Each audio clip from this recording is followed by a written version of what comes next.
பிரியமானவர்களே, உங்கள் யாவருக்கும் ஆண்டவராகிய இயேசு கிறிஸ்துவின் நாமத்தினாலே காலை வணக்கத்தையும் வாழ்த்துதலையும் தெரிவித்துக் கொள்ளுகிறேன். கர்த்தருடைய கிருபை நம் அனைவரோடு கூட இருப்பதாக.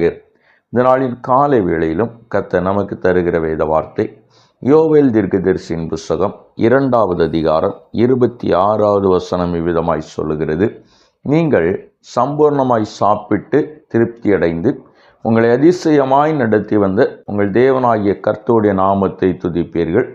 என் ஜனங்கள் ஒருபோதும் வெட்கப்பட்டு போவதில்லை என்பதே. இந்த காலை வேளையிலே நான் உங்களோடு கூட விதமாய் பேச விரும்புகிறேன். உங்களை அதிசயமாய் நடத்தி வந்த உங்கள் தேவனாகிய கர்த்தருடைய நாமத்தை துதிப்பீர்கள். எனக்கு அருமையானவர்களே, இந்த வசனத்தையே கர்த்தர் இந்த வருடத்திலே நமக்கு வாக்குத்தத்தமாய் தந்துள்ளார்.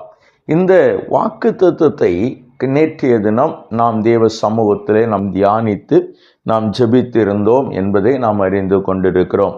இன்றைக்கும் கர்த்தர் அதே வசனத்தை வைத்தே, அதே வார்த்தையை வைத்தே உங்களோடு கூட பேச விரும்புகிறார்.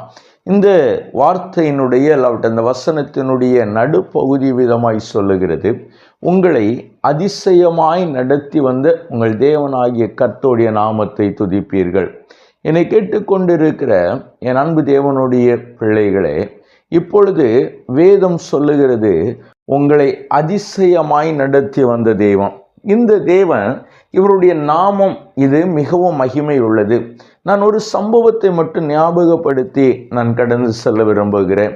இதோ மோசே இஸ்ரவேல் புத்திரரை அழைத்து வரும்படியாய் தேவனால் அழைக்கப்பட்ட பொழுது மோசே கேட்கிறான், அவர்கள் உம்முடைய நாமத்தை கேட்பார்கள், உம்முடைய நாமத்தை நான் என்னவென்று சொல்வது என்று சொல்லுகிற பொழுது கர்த்தர் மோசேக்கு சர்வ வல்லமை உள்ளவர் என்கிற நாமத்தினாலே அவர் அறியப்படுகிறார். இப்படி சர்வ வல்லமை உள்ளவர் என்கிற நாமத்தினால் அறியப்படுகிற அந்த நல்ல தெய்வம் இஸ்ரவேலரை எகிப்திலிருந்து புறப்பட பண்ணி சுமார் 40 வருடங்கள் அவர்கள் வனாந்திரத்திலே தங்களுடைய பிரயாணத்தை முடித்து அதன் பிறகு கானான் தேசத்திலே அவர்கள் சேர்ந்தார்கள் என்பதாய் நாம் பார்க்க முடிகிறது. இப்படி சுமார் 40 வருடங்கள் அவர்கள் இந்த பிரயாணத்திலே அநேக நன்மைகளை பார்த்தார்கள். அப்படி அவர்கள் பார்த்த அநேக நன்மைகளிலே மிகவும் சிறந்த ஒரு நன்மை என்னவென்று சொன்னால், 40 வருடமாய் இவர்கள் இந்த வனாந்திர வாழ்க்கை வாழ்ந்திருக்கிறார்கள்.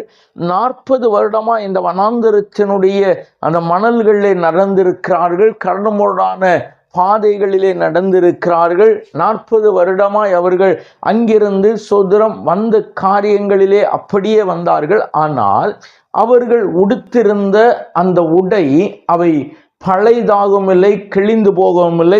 அவர்கள் அணிந்திருந்த பாதரட்சை அது அருந்து போகவும் இல்லை, பழையதாகவும் இல்லை. அப்படியானால் இந்த 40 வருடமும் அவர்களுடைய அந்த உடையும் 40 வருடமாய் அவர்களுடைய அந்த பாதரட்சையும் அது அப்படியே இருந்தது என்று சொல்லி வேதம் கூறுகிறது. என்னை கேட்டுக்கொண்டிருக்கிற என் அன்பு தேவனுடைய திருச்சபையே, தேவன் எவ்வளவு மகிமை உள்ளவர் பார்த்தீர்களா? கர்த்தர் எவ்வளவு மகிமை உள்ளவர் என்பதை இப்பொழுது விளம்ப பண்ணுகிறார். தான் சர்வ வல்லமை உள்ளவர் என்கிற நாமத்தினாலே துதிக்கப்பட்ட அதே தெய்வம், இப்பொழுது அறியப்பட்ட அதே தெய்வம் இப்பொழுது துதிக்கவும் படுகிறார். எங்கே என்று கேட்கிற பொழுது சோதரம் யோர்தானை கடந்து எரிகோவின் சமவெளிகளிலே அவர் துதிக்கப்படுகிறதை பார்க்க முடிகிறது. என்னை கேட்டுக்கொண்டிருக்கிற என் அன்பு தேவ ஜனமே, இந்த கிருபையை தான் கர்த்தர் இந்த காலை வேளை தருகிறார். சோதரம் வெட்கப்பட்டு போவதில்லை என்று சொன்ன கர்த்தர் நாம் நடந்து வருகிற பாதைகளை அதிசயமானவைகளாய் மாற்றி அவருடைய நாமத்தை துதிக்கிற கிருபையை அவர் நமக்கு தருகிறார். எனவே அந்த கிருபையை பெற்றுக்கொள்ளும்படியாய் கண்களை மூடி ஜெபிப்போமா? எங்களை நேசிக்கிற எங்கள் நல்ல தகப்பனே, சர்வ வல்லமை உள்ளவர் என்கிற நாமத்தினால் இஸ்ரவேலருக்கு அறியப்பட்ட ஆண்டவரே, அந்த நாமத்தினாலே தம்முடைய பிள்ளைகளை நடத்தி ஆண்டவரே, அந்த நாமத்தையே நம்முடைய பிள்ளைகள் துதிக்கும்படியாய் செய்த எங்கள் சர்வ வல்லமை உள்ளவரே, உம்மை நன்றியோடு துதிக்கிறோம் ஆண்டவரே. இந்த நாளிலும் ஆண்டவரே, நம்முடைய பிள்ளைகள் தகப்பனே அப்பா உம்முடைய நாமத்தை பிடித்து கொண்டு துதிக்கும்படியாய் கர்த்தர் தம்முடைய நாமத்தின்படி ஆண்டவரே தம்முடைய பிள்ளைகளை என் ஆண்டவர் இந்த வருடம் முழுவதும் ஆண்டவரே அதிசயமாய் நடத்த வேண்டும் என்று ஜெபிக்கிறோம். இந்த நாள் முழுவதும் நீர் அப்படியே உம்முடைய நாமத்தின்படி தகப்பனே தம்முடைய பிள்ளைகளுக்கு இறங்க வேண்டும் என்று நாங்கள் ஜெபிக்கிறோம். ஆண்டவரே கிருபையாய் நடத்துகிற எங்கள் நல்ல தெய்வம் ஆண்டவரே, இன்னும் அதிகமான நன்மைகளை பெற்றுக்கொள்ள கர்த்தர் உதவி செய்யும், நிறைவாய் நடத்தும், பொறுப்பெடுத்துக் கொள்ளும். இயேசுவின் நாமத்தில் ஜெபிக்கிறோம் எங்கள் ஜீவனுள்ள நல்ல பிதாவே. ஆமேன், ஆமேன், ஆமேன்.